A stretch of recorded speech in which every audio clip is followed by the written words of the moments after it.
ఎట్టకేలకు రాహుల్ గాంధీ బాధ్యతను స్వీకరించాడు. బాధ్యతని. ఈ మాట ఎందుకు నొక్కి చెప్తున్నానంటే, ఆయన రాజకీయ రంగ ప్రవేశం చేసింది అధికారికంగా పార్లమెంటు సభ్యుడిగా 2004లో చేశాడు. అంటే ఇప్పటికి ఎన్నాళ్ళైందండి? 20 సంవత్సరాలైంది. 2004 నుంచి 2014 వరకు వాళ్ళ ప్రభుత్వమే అధికారంలో. అయినా ఎటువంటి బాధ్యత స్వీకరించలేదు.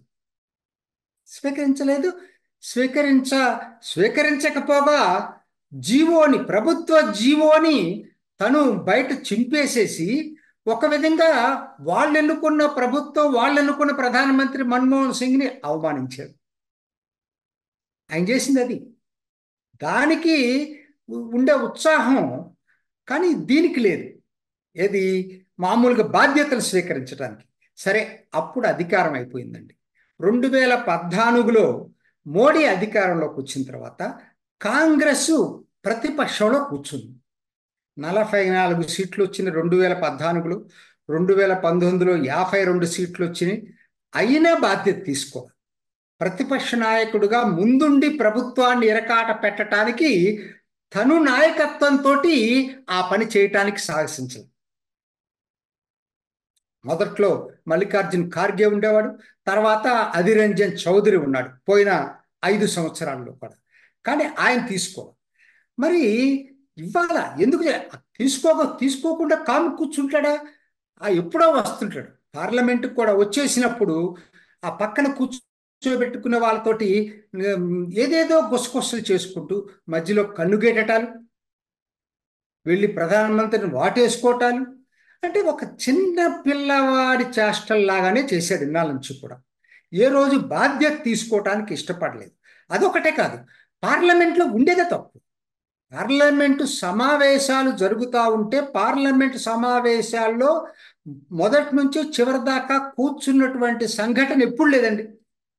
అలా వస్తాడు, ఒక 5 నిమిషాలు ఉంటాడు, కన్నుగేటో పక్కన వాళ్ళతో డిస్టర్బ్ చేసుకోవటమే, వాళ్ళని రెచ్చగొడతాడు. లేకపోతే ఆ మెంబర్స్ని మీరు లేచి గొడవ చేయండి, సమస్య మీద మాట్లాడమనండి. అది చాలా ప్రోత్సహించండి. కొత్త ఎంపీలు ఉన్నారనుకోండి, మీరు ఒక సబ్జెక్ట్ ఇచ్చి వాళ్ళని మాట్లాడమనండి పార్లమెంట్లో. అట్లా కాదు, గొడవ చేయించడం. అవతల అధికార పక్షం వాళ్ళు మాట్లాడుతుంటే ఈలలు వేయించడం, గొడవ చేయించడం, కేకలేయటం, ఇటువంటి ఎవరు రెచ్చగొట్టారు? ఇన్నాళ్ళ నుంచి రాహుల్ గాంధీ రెచ్చగొట్టాడు.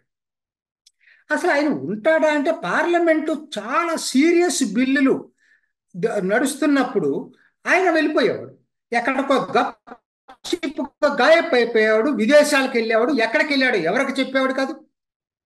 అసలు ఒకటి కాదు, అంత బాధ్యత లేకుండా ప్రవర్తించినా కూడా ఆ గాంధీ నెహ్రూ కుటుంబం మీద ఉన్న లాయల్టీ తోటి కాంగ్రెస్ పార్టీలో ఉన్నటువంటి వాళ్ళు వాళ్ళనే నమ్ముకుంటారు, వేరే వాళ్ళు నమ్ముకోరు. ఆయన ఎట్లా ప్రవర్తించినా కూడా. అంటే దాదాపు 20 సంవత్సరాలు ఎటువంటి జవాబుదారీతనం లేకుండా తను రాళ్ళేయటం వరకే పరిమితమయ్యాడు. మొట్టమొదటిసారి ఇప్పుడు రాజ్యాంగబద్ధమైన బాధ్యతాయుతమైన ప్రతిపక్ష నాయకుడి యొక్క హోదాలో కూర్చోబోతున్నాడు. అందరూ ఆహ్వానించాల్సిందే ఇది. మరి ఇప్పుడు ఏం జరుగుతుంది? ఇప్పుడు ఎలా ఉంటాడు? ఇది అందరి మనసులో ఉన్న. ఎందుకంటే 20 సంవత్సరాలు, 1 రోజు 2 సంవత్సరాలు నేర్చుకోలేదు అనుకోవచ్చు.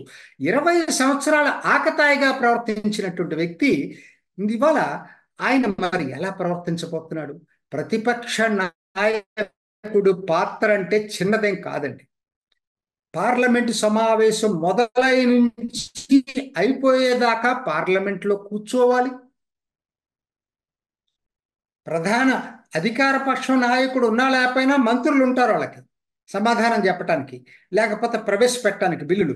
కానీ అట్లా కాదు, ప్రతిపక్ష నాయకుడు కంపల్సరీ కూర్చోవాలి. కూర్చుంటాడా? ఇదొక పెద్ద పరీక్ష రాహుల్ గాంధీకి.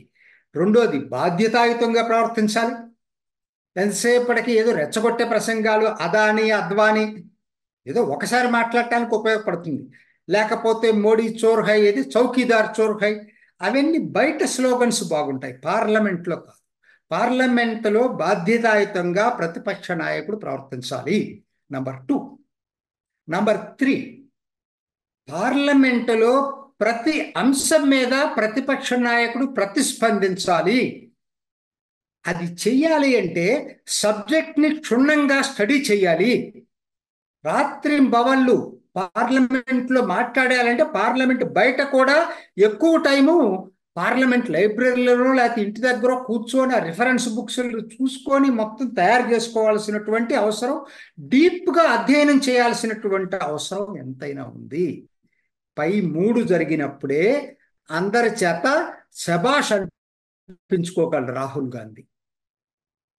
కావాలనే కోరుకుందాం మనమేమి, ఎందుకంటే ఇంతవరకు మనకు వచ్చినటువంటి అభిప్రాయం, నాకున్న ఇమేజ్ నా వరకు, నాకు ఈ రోజు వరకు సబ్జెక్ట్ని డీప్గా అధ్యయనం చేయట్లేదు రాహుల్ గాంధీ అనే భావన నాకు బాగా ఉంది. ఒప్పుకోవచ్చు, నాకున్న అభిప్రాయం అది. సో ఈ మసాలాలు జోడించి మాట్లాడటం అది పార్లమెంట్లో సరిపోదండి. పంచి డైలాగులు వేస్తే వేయచ్చు, మధ్యలో వేస్తే అది చేస్తారు, కానీ మాట్లాడే దాంట్లో సబ్జెక్ట్ ఉండాలి. రెచ్చగొట్టగా సబ్జెక్ట్ ఉండాల్సి వస్తుంది. ఎందుకంటే ఇది ఒక విధంగా రాహుల్ గాంధీకి బంగారు అవకాశం, ఎప్పుడూ రానటువంటి అవకాశం. ఆయన సామర్థ్యతని నిరూపించుకోవటానికి, ప్రజల్లో ఒక నాయకుడిగా ఎదగటానికి అద్భుతమైన అవకాశం ఇది మాత్రం. ఎందుకంటే ఆయనకే కాదు, కాంగ్రెస్ బీజేపీకి ప్రత్యామ్నాయంగా ఎదగటానికి కూడా ఇది ఒక అద్భుతమైన అవకాశం. భారత్ జోడో యాత్రలు చేస్తేనో, పంచి డైలాగులు చేస్తేనో నాయకుడిగా ఎదగలేడు. వాటికి పరిమితులు ఉన్నాయి. ఇది ఇంపార్టెంట్. ఇది రాజ్యాంగబద్ధమైనటువంటి పోస్ట్. ఇది చాలా ఇంపార్టెంట్. సో అందరి దృష్టి రాహుల్ గాంధీ ఎలా ప్రవర్తించబోతున్నాడు, ఎగోతోటి ప్రవర్తిస్తాడా లేకపోతే సబ్జెక్టుతో ఒప్పించి మెప్పిస్తాడా, ఇది అందరూ ఆలోచిస్తుంది. ఎందుకంటే ఇది పాత్ర ఎంత పెద్దవాళ్ళు పోషించారంటే ఎవరికన్నాడు. అటల్ బిహారీ వాజ్పేయి ఎప్పటి నుంచి ఆయన ప్రతిపక్షంలో, మీకు పెద్ద పెద్ద నాయకులండి, కమ్యూనిస్ట్ నాయకులు కూడా ఉండేవాళ్ళు. హీరేన్ ముఖర్జీ, రాజ్యసభలో రూపేష్ గుప్తా, అట్లనే మీకు కేరళ నుంచి ఏకే గోపాలన్ అద్భుతమైనటువంటి నాయకుడు, మధులిమాయ్ ఎంత చక్కగా అద్భుతమైన మేధావి, మాట్లాడగలడు, జార్జ్ ఫెర్నాండెస్. ఇటీవల కాలంలో సుష్మా స్వరాజ్, అరుణ్ జైట్లీ, వాళ్ళు మాట్లాడుతుంటే ప్రతి వాళ్ళు వినాలని అనుకునేవాళ్ళు. మరి కాబట్టి ఏంటంటే ప్రతిపక్ష పాత్ర అలంకారప్రాయం కాదు, అత్యంత బాధ్యతాయుతమైనటువంటి పాత్ర, ఇన్స్పిరేషనల్ రోల్. మరి అది ఏ మేరకు రాహుల్ గాంధీ చేయగలుగుతాడు, సక్సెస్ చేస్తాడా లేదా, దీని మీద ఆయన భౌతేయం, కాంగ్రెస్ భౌతేయం కూడా ఆధారపడింది. అంతే కదండి.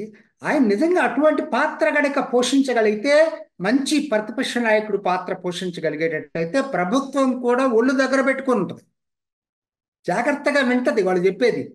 ఎక్కడ రేపొద్దున లేకపోతే పార్లమెంట్లో క్వశ్చన్ చేస్తున్నాడో అనేటువంటి భావన ఏర్పడింది. అదే కాదు, ఇప్పుడు ఆయన ఇండి కూటమిలో ఉన్న మిగతా భాగస్వామ్య పక్షాలు క్రమక్రమేణా రాహుల్ గాంధీ నాయకుడిగా యాక్సెప్ట్ చేస్తారు.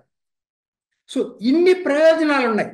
ఏది, ప్రతిపక్ష నాయకుడి పాత్రలో ఈయన గనక అందరినీ ఒప్పించి మెప్పిస్తే, అది క్వశ్చన్ మార్క్. ఒప్పించి మెప్పిస్తే చివరగా ఇంకొకటి ఉందండి, నేను అదొక్కటి చెప్పి ముగిస్తాను. ఏంటంటే ఆయన గనక ఒప్పించి మెప్పించలేకపోయేటట్టయితే లైన్లో అదే వంశానికి సంబంధించినటువంటి ప్రియాంక గాంధీ ఎదురు చూస్తూ ఉంది, త్వరలో పార్లమెంట్లో ప్రవేశించబోతుంది. సో కాబట్టి ఆ భయం కూడా రాహుల్ గాంధీని వెంటాడుతుంది. అందుకోసమే ఇవాళ ఎల్ఓపిని ఒప్పుకున్నాడనేటువంటి భావన కూడా కొంతమందిలో ఉంది. గుసగుసలు వినపడుతున్నాయి. ఎంతవరకు కరెక్ట్, ఎందుకంటే వాళ్ళిద్దరి మధ్య అనుబంధం అయితే ఉంది, కానీ ఆవిడెక్కడ రాజకీయంగా ఎదుగుతుంది అనేటువంటి భయం రాహుల్ గాంధీకి ఉందని చాలామంది చెప్తా ఉన్నారు. సో కాబట్టి ఏది ఏమైనా సరే ఇది కొత్త, ఇన్నాళ్ళకి ఒక జవాబుదారీతనం ఉన్నటువంటి, బాధ్యతాయుతమైనటువంటి ప్రతిపక్ష నాయకుడి పాత్రని రాహుల్ గాంధీ స్వీకరించినందుకు అభినందిద్దాం. All the best Rahul Gandhi. చూసారు కదండి, మరి ఈ వీడియో కనుక మీకు నచ్చినట్లయితే ఒక లైక్ కొట్టేసి మీ అభిప్రాయాన్ని కూడా కామెంట్ బాక్స్లో తెలియజేస్తూ ఇలాంటి ఇంట్రెస్టింగ్ అప్డేట్స్ కోసం మా ఛానల్ని సబ్స్క్రైబ్ చేసుకోండి.